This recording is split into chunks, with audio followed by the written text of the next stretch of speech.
প্রায় বিনা নোটিশে খাদ্যবস্তু এবং অন্যান্য পণ্যের উপরে রপ্তানি বাধা আরোপ করে, রপ্তানি বন্ধ করে দেয়, এমনকি চাল রপ্তানি বন্ধ করে দিছিল।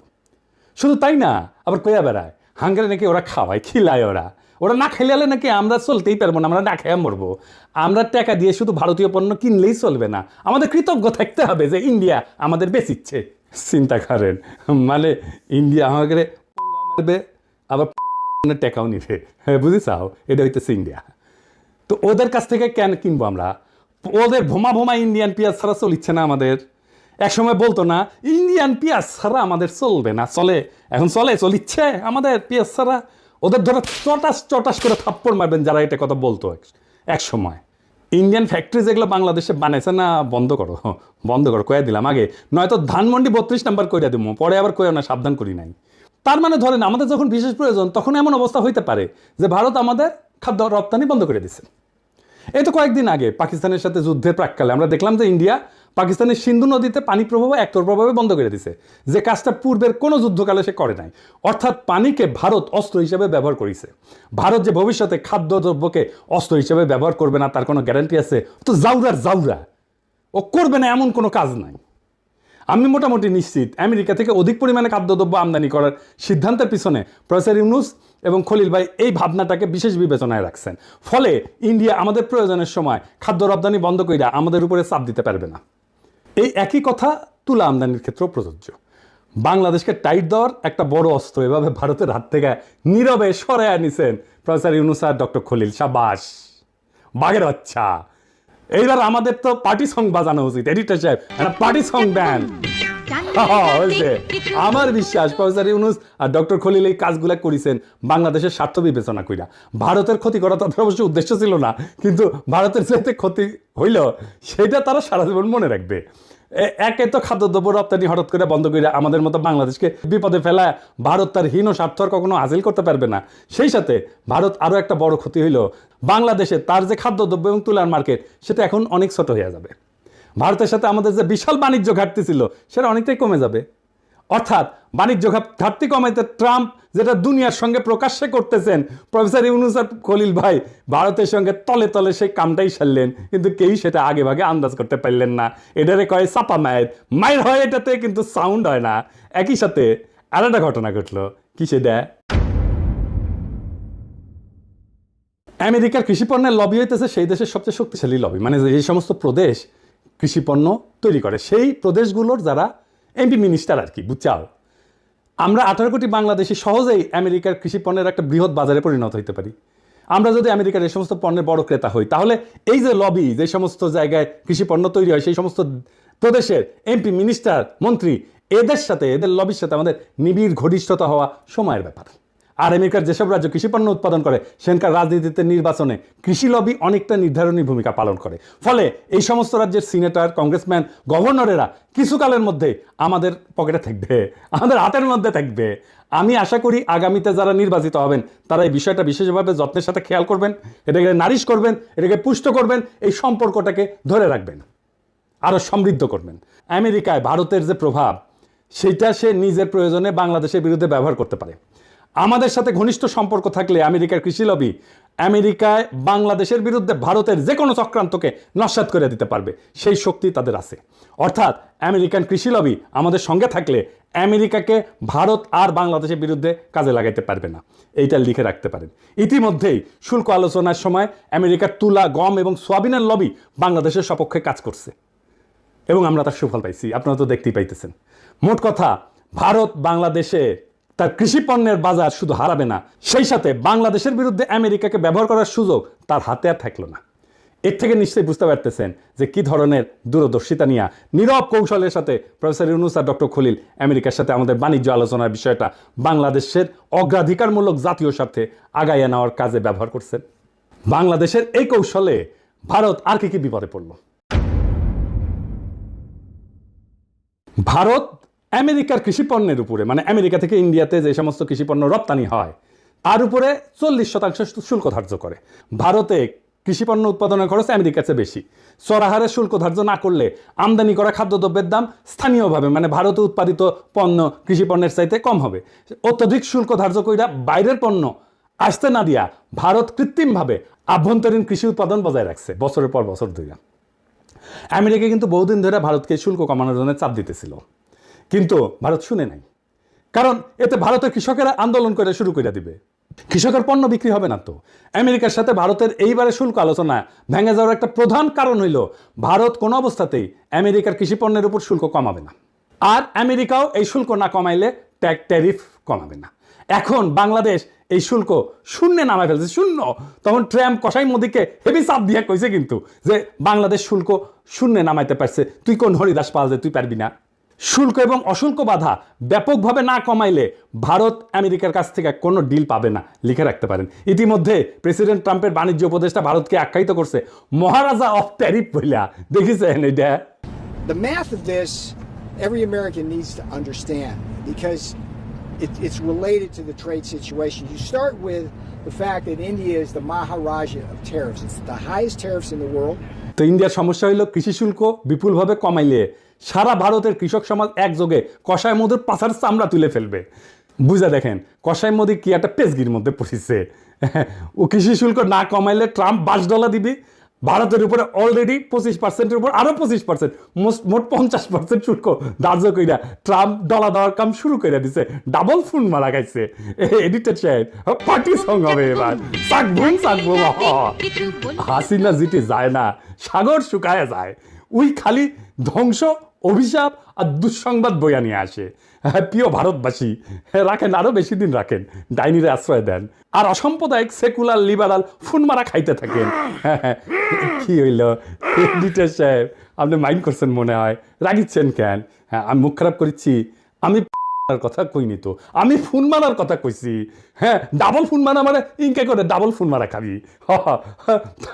আর আমরা গান গামু, ও যখন ডাবল ফোন মারা খাবি না তখন আমরা গান গামু, তোমার কোন কোন জায়গায় ব্যথা গো বান্ধবী ললিতা। আবার অন্যদিকে ভারতের কৃষকেরা হাতে মুগুর নিয়ে অপেক্ষা করতেছে, কসাই মোদি কৃষি শুল্ক কমাইলে মুগুরের বাড়ি একটা মাটিতে পড়বি না। ইন্ডিয়ার কৃষকরা কিন্তু বেশিরভাগই শি করে কিন্তু তলোয়ার নিয়ে চলে, বেশি তেরিবেরি করলে কল্যাণ নামে দিবি একেবারে। আমেরিকার সাথে বাণিজ্য শুল্কের বিষয়ে বাংলাদেশ যে কি পদক্ষেপ নিতে যাচ্ছে এবং ভারতের জন্য সেটা যে কি ক্ষতির কারণ হইতে পারে, এই বিষয়টা কিন্তু ভারত মার্চ মাসের মধ্যে টের পেয়েছিল। তখন থেকেই তারা এই ডক্টর খলিলের বিরুদ্ধে ক্রমাগত অপপ্রচার চালানো শুরু করছে, তাকে খেতাব দিছে ডেঞ্জারাস ম্যান হিসেবে। সে তো অবশ্যই ডেঞ্জারাস ম্যান, ইন্ডিয়ার জন্য অবশ্যই সে ডেঞ্জারাস ম্যান। তার বিরুদ্ধে ভারতের মিডিয়ায় যে জঘন্য অপপ্রচার করছে সেটা পুনঃপ্রচার করছে বাংলাদেশের কতিপয় জঘন্য ভারতীয় এজেন্ট এবং বাংলাদেশের কিছু মিডিয়া। এই সমস্ত মিডিয়াকে আমরা চিনে রাখছি, এই সমস্ত মিডিয়ার পাছার চামড়া আমরা তুলে দেব, মাইন্ড ইট। এর মধ্যে প্রধান হইতেছে ওয়াকারের পথ বালক, সে আমাদের বাণিজ্য ডিল যেন না হয় সেজন্য নন ডিসক্লোজার এগ্রিমেন্ট এটা ফাঁস করে দিল। একটা জিনিস মাথায় রাখবেন, অ্যান্টি হাসিনা মানে কিন্তু অ্যান্টি ফ্যাসিস্ট না, অ্যান্টি ইন্ডিয়া না। ওয়াকারের পথ বালক হাসিনার শাসনের বিরুদ্ধে ছিল মানে সে ইন্ডিয়ার আধিপত্যবাদের বিরুদ্ধে না। ও যা যা করছে বা করতেছে সবকিছু এখন ইন্ডিয়ার পক্ষে যাইতেছে। আমি আপনাকে একটা সিম্পল একটা এক্সারসাইজ দিই। হ্যাঁ, ধরেন আগামীর বাংলাদেশ কেমন হবে সেটা আমাকে যদি লিখতে বলেন, আমি লিখলাম। ধরেন কি লিখবো সেটা আপনারা বুঝতে পারেন না। বাংলাদেশের সকল প্রগতিশীল 2-3% লোক ছাড়া সবাই সেটা মাইনে নেবে, গ্যারান্টি দিলাম। কারণ আমি কি রাষ্ট্র চাই সেটা আমার 1000-এর বেশি ভিডিও আছে, 20টার বেশি বই আছে, এটা তার নিশানা আছে। আর ওয়াকারের পথ বালক যে রাষ্ট্র বানাবে ওরে প্রস্তাব করতে বলেন সেই রাষ্ট্রে বাংলাদেশের সাধারণ মুসলমান থাকতে পারবে কিনা, ইমান আকিদা নিয়া। যদি পারে আমি আমার কান কেটে কুত্তা দিয়ে খাওয়াবো। ও কি লিখছে রাষ্ট্র সম্পর্কে, রাষ্ট্র ধারণা সম্পর্কে, ওর ইডিওলজি সম্পর্কে সব লেখা আছে, চাই দরকার হলে দেখাই দেবো। ও কেমন রাষ্ট্র চায় সে সেটা নানা সময় বলছে, আমি আর বিস্তারিত গেলাম না। ওরে বাংলাদেশে স্পেস দেবেন না, ওরা সবসময় দাবরানির উপরে রাখবেন। ও বাংলাদেশের শত্রু, ও ইন্ডিয়ার একটা এজেন্ট, ও এটা ওয়াকারের পথ বালক। আপনি লক্ষ্য করছেন খলিল ভাই সমস্ত অপপ্রচারে পাত্তাই দেন নাই। উনি ঠান্ডা মাথার মানুষ, অবিচলভাবে তার কাজ চালাই গেছেন। আমি সবসময় দেখছি উনি কথা কম কাজ বেশি, এটাই হইল তার কাজের ধরন। প্রফেসর ইউনূস কিন্তু পুরো সময়টাই খলিল ভাইয়ের উপরে তার আস্থা অক্ষুণ্ণ রাখছেন, আমরা খেয়াল করছি। কারণ তিনি জানতেন যে এই আলোচনা অত্যন্ত কঠিন এবং জটিল। এই সমস্ত বিষয়ে সফল নেগোসিয়েশন চালানোর জন্য এমন একজনের প্রয়োজন যিনি একই সঙ্গে আন্তর্জাতিক বাণিজ্য আলোচনা, অশুল্ক বাধা, কূটনীতি, জাতীয় নিরাপত্তার বিষয়ে যথেষ্ট জ্ঞানী এবং অভিজ্ঞ। প্রফেসর ইউনূস ন্যাচারালি এই গুণগুলি পাইছিলেন একমাত্র ডক্টর খলিলের মধ্যে। কেন পাইছিলেন জানেন? আমি আগে বলছিলাম, আসেন আবার একটু দেখি। খলিল ভাই জাতিসংঘের বাণিজ্য এবং অর্থনৈতিক সংস্থা আংটাডের উচ্চ পদে দায়িত্ব পালন করছেন দীর্ঘ 25 বছর। অর্জন করছেন বাণিজ্য এবং বাণিজ্য আলোচনার গভীর জ্ঞান, বিস্তৃত অভিজ্ঞতা। 2001 সালে অনুষ্ঠিত জাতিসংঘের স্বল্পোন্নত দেশ সংক্রান্ত সম্মেলনের প্রোগ্রাম অফ অ্যাকশন রচনার দায়িত্ব পড়ে উনার হাতে। এই প্রোগ্রাম অফ অ্যাকশনের একটা বড় অর্জন ছিল স্বল্পোন্নত দেশগুলোর পণ্যসমূহকে ইউরোপিয়ান ইউনিয়ন কর্তৃক শুল্ক কোটাবিহীন অর্থাৎ duty free quota free access দেওয়া, প্রবেশাধিকার দেওয়া। এভরিথিং বাট আর্মস এই নামের এই উদ্যোগের প্রধান প্রণয়নকারী ছিল এই আমাদের খলিল ভাই। এই যে গার্মেন্টস আসতেছে বিনা শুল্কে ইউরোপে, সেটা খলিল ভাইয়ের কারণে। ইউরোপিয়ান কমিশনের সাথে এই বিষয়ে তাকে মাসের পর মাস আলোচনা চালাইতে হয়েছিল। আমি গত বছর যখন তার প্রথম ইন্টারভিউটা করি তখন বলছিলাম যে তার এই অবদানের কারণে আজ বাংলাদেশে পোশাক শিল্প বিশালতা অর্জন করছে এবং আমাদের গার্মেন্টস শিল্পের একটা বড় ঋণ আছে তার কাছে। আর এই গার্মেন্টস মালিকদের অনেক পত্রিকায় খলিল ভাইয়ের পিছে লাগছিল। ওই যে কথায় আছে না, বাঙ্গু যে উপকার করে তার পিছে সে লাগে। আর আজ 2 যুগ পরে খলিল ভাই আমেরিকার সাথে সফলভাবে শুল্ক আলোচনা করে গার্মেন্টস শিল্পকে রক্ষা করলেন। তিনি কিন্তু আজ পর্যন্ত এর জন্য কোনো ধরনের আত্মপ্রচার করেন নাই, ক্রেডিট চান নাই, নেনও নাই। এইবার অশুল্ক বাধার বিষয় আসি। আংটাড, বিশ্বব্যাংক, বিশ্ব বাণিজ্য সংস্থা, IMF, ইন্টারন্যাশনাল ট্রেড সেন্টার এই সমস্ত প্রতিষ্ঠানের সমন্বয়ে গঠিত জাতিসংঘ সিস্টেমের অশুল্ক বাধা সংক্রান্ত ইন্টার এজেন্সি গ্রুপের চেয়ারপারসন ছিলেন এই ডক্টর খলিল। চেয়ারপারসন, জি। অশুল্ক বাধা বিষয়ে বিপুল জ্ঞান এবং অভিজ্ঞতা না থাকলে বিশ্বব্যাংক, বিশ্ব বাণিজ্য সংস্থা অথবা IMF কি তাকে ওই গ্রুপের চেয়ারপারসন হিসেবে মাইনে নিত? বাংলাদেশের আর কেউ কি এই পজিশনে কাজ করছে কোনোদিন? আমি সম্পূর্ণ নিশ্চিত আপনারা আর একজনকেও বাড়তি দিয়ে খুঁজে পাবেন না। কূটনীতি এবং জাতীয় নিরাপত্তার বিষয়ে খলিল ভাইয়ের দক্ষতা এবং পারঙ্গমতা তো আমরা আমেরিকার সাথে সফল বাণিজ্য আলোচনাতেই দেখলাম, আপনারাও দেখছেন। এ বিষয়ে আমার বাড়তি কিছু বলার নাই। তিনি আলোচনার শেষে একটা ইন্টারভিউ দিছিলেন 15 মিনিটের। এই ইন্টারভিউতে তিনি যে সহজ সুন্দরভাবে একটা অত্যন্ত কঠিন জটিল বিষয়কে বর্ণনা করছেন সেটা সকলে শোনা উচিত। এটা লিঙ্ক আমি ডেসক্রিপশন বক্সে দিয়ে দিতেছি, আপনারা সকলে শুনবেন এবং অনেক বিষয় চালাইয়া বুঝতে পারবেন। বাংলাদেশের এইটা একটা বড় সংকট। বাংলাদেশে সত্যিকার অর্থে যারা দক্ষ মানুষ, বাংলাদেশে যারা সত্যিকার অর্থে আন্তর্জাতিক মানের প্রফেশনাল, বাংলাদেশে সত্যিকার অর্থে যারা আন্তর্জাতিক মানের ইন্টেলেকচুয়াল ক্যাপাসিটি আছে, যাদের প্রফেশনাল ক্যাপাসিটি আছে, যাদের তাদেরকেই বাংলাদেশে যথেচ্ছ অপমান করাটাই হইতেছে এক শ্রেণীর বাঙ্গু এলিটদের সবসময়ের কাজ। এবার আর একটা বিষয় আসি। আমেরিকার আভ্যন্তরীণ বাজার হইল সারা পৃথিবীর মধ্যে সবচেয়ে বড় কনজিউমার মার্কেট। বাংলাদেশের সাথে আমেরিকার সাফল্যজনক বাণিজ্য চুক্তি এই বিশাল মার্কেটের দরজা বাংলাদেশের জন্য খুলে দিছে। এইরকম অভূতপূর্ব সুযোগ জাতির জীবনে বারে বারে আসে না। এখন আমাদের সকলের উচিত সমবেতভাবে এই সুযোগকে সম্পূর্ণভাবে কাজে লাগায় বাংলাদেশকে দক্ষিণ এশিয়ার সবচেয়ে শক্তিশালী অর্থনীতি হিসেবে দ্রুত রূপান্তরিত করা। কি পরিমাণে চাকরি তৈরি হবে কল্পনাও করতে পারতেছেন না। আমি বিশ্বাস করি আগামী 5 বছরের মধ্যেই এই কাজটা করা সম্ভব। বাংলাদেশ দক্ষিণ এশিয়ার সবচেয়ে শক্তিশালী অর্থনীতি হিসেবে দাঁড়ায় যাবে। আগামী 5 বছর লিখে রাখতে পারেন, যদি আমাদের মাথা ঠিক থাকে আর যদি ওয়াকারের পথ বালকেরা বেশি লাফালাফি না করে। আগামী নির্বাচনে অংশগ্রহণকারী সকল দলকে আমি আহ্বান জানাই যে তারা যেন এই বিষয়টা তাদের নির্বাচনী ম্যানিফেস্টোতে গুরুত্বের সাথে উল্লেখ করেন এবং এই উদ্দেশ্য অর্জনে কী কী পদক্ষেপ নেবেন তা বিস্তারিতভাবে বর্ণনা করেন। আমি আশা করি নির্বাচনের আগে এ বিষয়ে অন্তর্বর্তীকালীন সরকার যে সমস্ত পদক্ষেপের সূচনা করবেন তার প্রতি সকল মহলই পূর্ণ ও সক্রিয় সমর্থন দেবেন। সবশেষে একটা কথা না বললেই না। আমেরিকার সাথে বাণিজ্য আলোচনার এই দ্বিতীয় রাউন্ডের আগে খলিল ভাইয়ের বড় ভাই অসুস্থ হয়ে ঢাকার এভার কেয়ার হসপিটালে ভর্তি হন এবং তাকে লাইফ সাপোর্টে রাখা হয়। আমরা জানলাম, খলিল ভাইকে জানানো হলো এবং খলিল ভাই দ্রুত ওয়াশিংটন থেকে ঢাকায় আসেন ভাইয়ের পাশে দাঁড়ানোর জন্যে। এইরকম একটা অবস্থায় আলোচনার দ্বিতীয় রাউন্ড শুরু হয়। ওয়াশিংটনে দিনের বেলায়, বাংলাদেশ সারা রাত ধইরা খলিল ভাই অনলাইনে ওই মিটিংয়ে পার্টিসিপেট করতেন। একদিকে হাসপাতালে মৃত্যু পথযাত্রী বড় ভাই, অন্যদিকে 3টা-4টা রাত পর্যন্ত জায়গা খলিল ভাই নেগোসিয়েশন পরিচালনা করেন। কি অবস্থা দেখেন। আর এই খলিল ভাইকে নিয়ে কি করছে এই হারামজাদাগুলো সারা বাংলাদেশে। এই ফ্রেমওয়ার্ক এগ্রিমেন্টের 90 ভাগের উপরে ঐকমত হয় এই রাউন্ডেই। এই ধরনের গভীর কর্তব্যনিষ্ঠা, খাঁটি দেশপ্রেম আমি খুব একটা দেখি নাই। খলিল ভাইয়ের বড় ভাই পৃথিবীর মায়া ত্যাগ করিয়া মহান আল্লাহ তাআলার কাছে ফিরে গেছেন এবং ভাবি, যিনি আমারও ভাই এবং ভাবি, ওনাদের জন্যে মহান আল্লাহ তাআলার কাছে দোয়া করবেন। এই পুরো ঘটনার ভিতর দিয়ে আমরা কি শিক্ষা পাইলাম?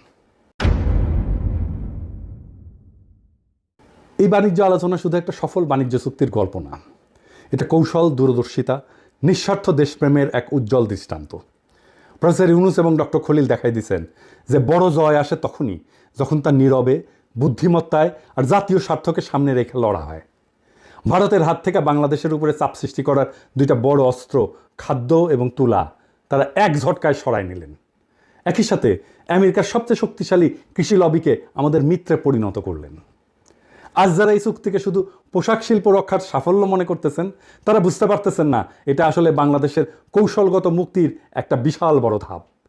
এটাই ইতিহাস গড়ার ধরন, প্রচারের আলোতে না, বরং নেপথ্যের ঘাম এবং ত্যাগে এই ইতিহাসগুলো গড়া হয়। যেমন খলিল ভাই হাসপাতালে লাইফ সাপোর্টে থাকা ভাইকে রেখা রাতভর আলোচনায় বসছেন, কারণ তিনি জানতেন এই সুযোগ হাতছাড়া মানে প্রজন্মের পর প্রজন্মের জন্য হার। বাংলাদেশ আজ এক নতুন দরজা খুলে দিছে।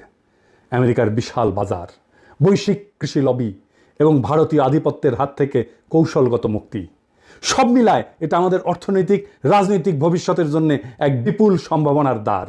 এখন প্রশ্ন একটাই, আমরা কি সবাই মিলে এই সুযোগকে কাজে লাগাতে প্রস্তুত? যদি প্রস্তুত হই, তবে আগামী 5 বছরের মধ্যেই বাংলাদেশ শুধু দক্ষিণ এশিয়া না, পুরো এশিয়ার এক শক্তিশালী অর্থনৈতিক শক্তি হিসেবে দাঁড়াবে ইনশাল্লাহ। এটাই সময় ঐক্যের, সাহসের আর দূরদর্শিতার। ইনশাল্লাহ এই পথের শেষ প্রান্তে অপেক্ষা করতেছে একটা স্বাধীন, শক্তিশালী, আত্মমর্যাদাশীল, সম্মানিত বাংলাদেশ। ইনকিলাব জিন্দাবাদ।